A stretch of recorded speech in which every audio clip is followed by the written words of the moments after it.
This is so fascinating to me. Chris, what does science have to say about these portals, immortal beings coming from another dimension?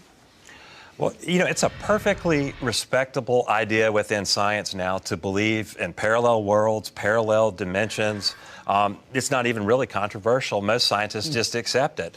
Tell me what you caught on camera in Sedona, Arizona. Well, we got video and photographs of what people call orbs, okay?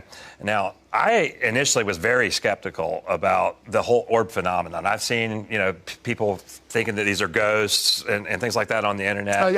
I've seen photographs of these little circles. So the way we did it is we set up a still photograph with a flash, the way people normally catch orbs, but at the same time have a video camera running from a different angle. Now, if it shows up on two different angles, you know, in the same spot, it can't be a dust particle on the lens or any of those kind of things. We were kind of surprised that not only did we catch them on both cameras, but the professional photographer that I hired to come out there and video it saw it with his naked eye. He saw a ball of light flying toward him as he was filming. So not only did they show up on both cameras, and we literally saw them with our eyes. Okay, Tom, what does the Bible have to say in the last days about portals and things like this? You know, and this is the other thing, and I've studied prophecy a great deal of my life and never thought of it before, and I'm actually now saying that this is actually the most overlooked aspect of end times prophecy, the role that the windows of heaven and the gates of the earth will play in the end times. For instance, if you read the book of Revelation chapter 9, you see angels that are bound under the great river Euphrates, and a time comes when the gates or whatever's holding them there opens and they come up out of the earth. Very powerful. In fact, they wipe out 1/3 of rebellious humanity in the tribulation period. So we find out that the gateways of the earth is dynamic. It's a holding tank. Jesus tells story of the rich man and Lazarus going down into the belly of the earth, right? Jesus tells about Jonah, and he says, as he was in the belly of the earth, the Son of Man's going to go there too. Here's the good part though. When Jesus in his death, burial, and resurrection went down into the belly of the earth, when he came out, it says he brought with him the keys to death, hell, and the grave. That's right. So not only are there gates, there's keys, and he's got the important ones. But here's the thing that I want to make clear to you. You need really godly discernment in the times and days that we're living in, because some of these passageways, demonic entities will come into the earth. Some of these passageways, angels are going to be coming into the earth. I have seen portals that I know were God. And I have seen portals that I know were demonic. So there's an organization you gentlemen have done a lot of study on. It's called CERN. Yeah.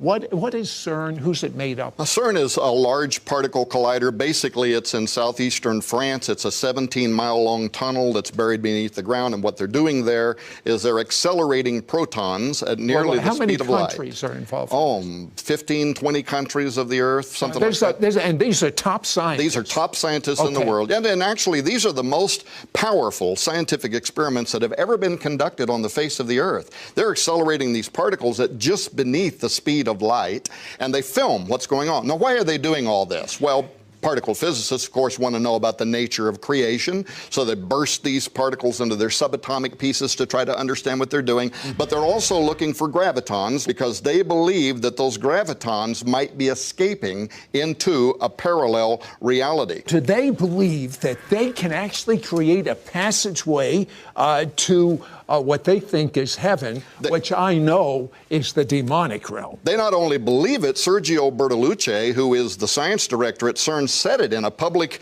interview. He said, we are going to open a doorway at CERN, and he said, we may send something through it, or something may come through it back to us. But they totally believe in it. And one other final thing, by the way, is they're also looking for gluon, and this thrills me as a theologian. What is gluon? Gluon is, in a layman's term, essentially the overlaying of sound waves, because particle physicists can't understand why we don't just fly apart, right? The actual matter that you're made out of, Sid, would disappear on the head of a pin. You're almost entirely motion.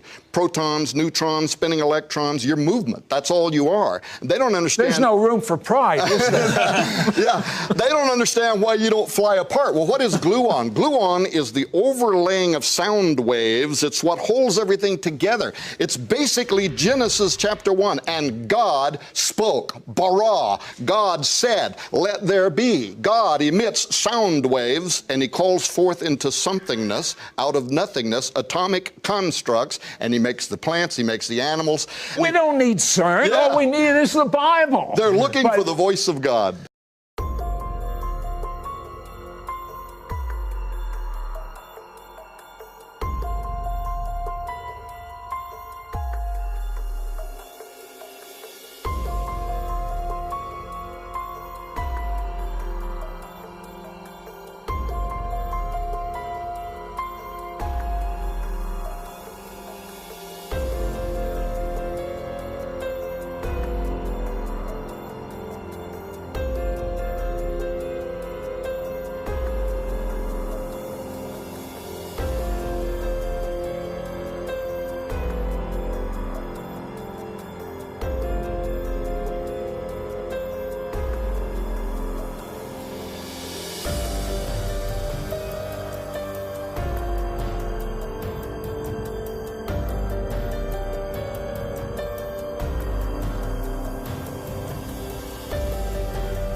What the f